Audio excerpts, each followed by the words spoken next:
It's hard to be sex positive. And that's because it's hard to be positive about human nature. When you talk to some young people, teenagers and early 20s, they sometimes say things to you like they believe the ideal way to organize society is just to have everybody carrying a loaded gun at all times, because then there wouldn't be any crime. Nobody would get mugged if everyone had military training and was carrying a gun at all times. Yeah, the problem with what you're telling me is that you're talking about people. Have you met any people? Do you know any people? It's not the guns that are the problem in this equation. Have you ever seen what happens when two people start a fist fight in a movie theater? And of course they haven't been in these kinds of situations. I can remember fights breaking out in China in internet cafes. And then the mob mentality takes over, and none of those people, well, they had no weapons but their keyboards. What happens when one shot gets fired in a darkened movie theater and then everyone else whips out their guns? It's hard to be positive about the right to bear arms because of human nature. It's hard to be positive about our rights and privileges and freedoms in terms of sexuality and even about freedom of speech because of human nature. And we are living in a day and age when anyone can create a website titled "blank is a sexual predator." Fill in the blank with your name or the name of some loved one you have. Blank is abusive to women. Anyone can make any allegation on the internet. And if you have a little bit of fame here on YouTube, Instagram, or social media, those accusations could have terrible, haunting, long-term consequences for all of the people involved, including the person making the allegations. Quote, on November 26, 2020, I was at a small Thanksgiving gathering that Kevin organized at his now current girlfriend's house. Late into the night, after hours of dancing, drinking, eating, etc., everyone left the house except for me, Tyler, and Kevin, as well as two other activists who went upstairs to sleep. We will hear more from that upstairs perspective in just a few minutes. Kevin then began pressuring me into having a threesome with him and his best friend, Tyler, while we were all heavily intoxicated. He relentlessly and belligerently yelled for Tyler to take off his pants so that I could, quote, suck his dick, close quote, without asking or getting my clear consent.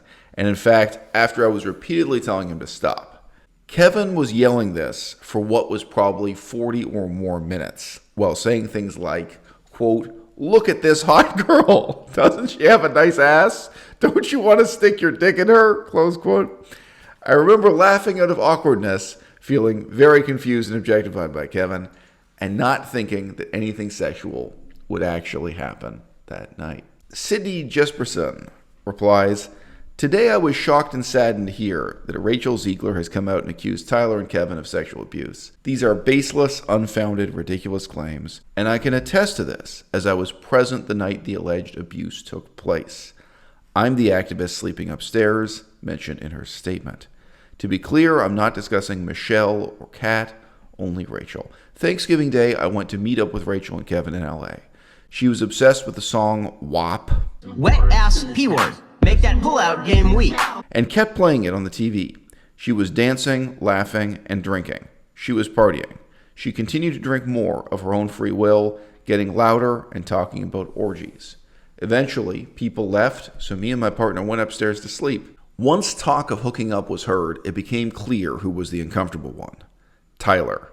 He was in a relationship at the time and resisted Rachel's physical and verbal fondling. She was the one pressuring him, and he was the one saying no.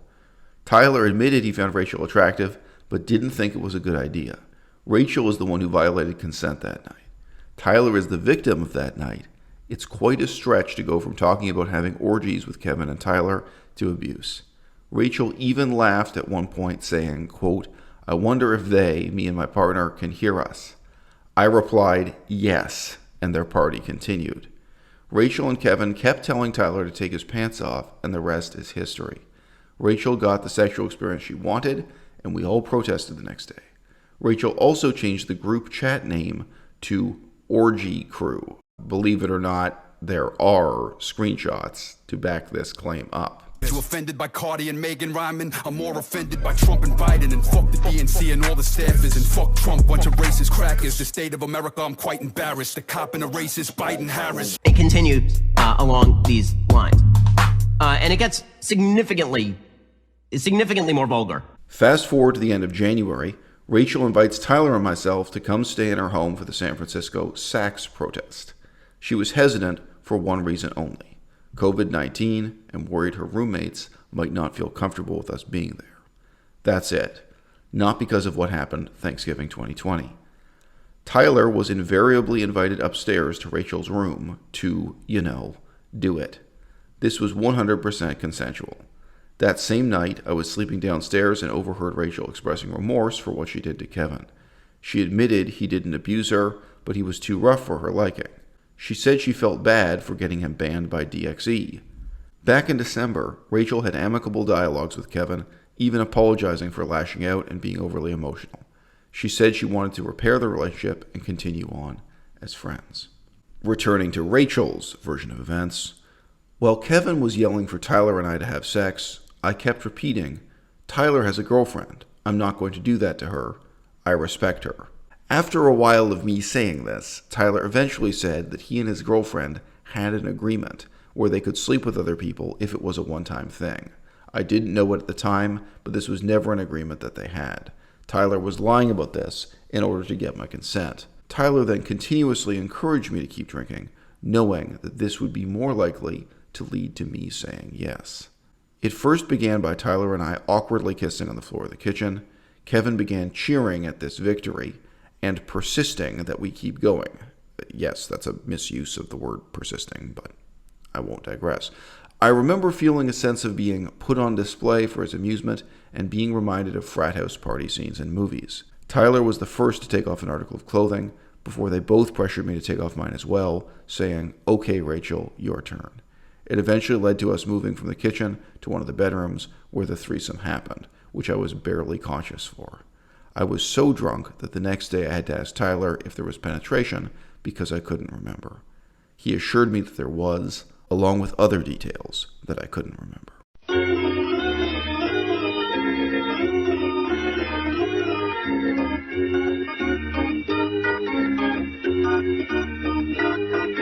Up to 80% or more men can get a meaningful response in their sexual abilities that may last 6 to 24 months and may make them more agreeable to responding to drugs like Viagra, Levitra, and Cialis, or maybe not needing those drugs at all.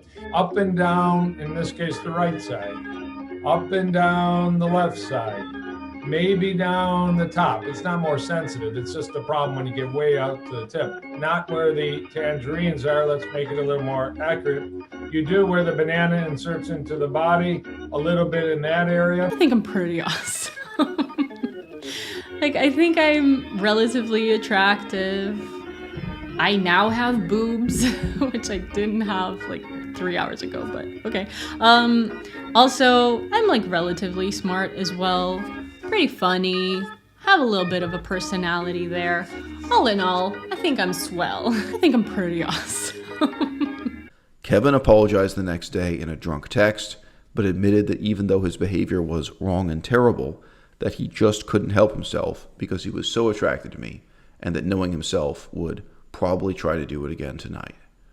He also continued to use similarly poor judgment the rest of the week, such as grabbing me in bed and initiating sex, despite us agreeing on being platonic friends, and regularly driving while intoxicated.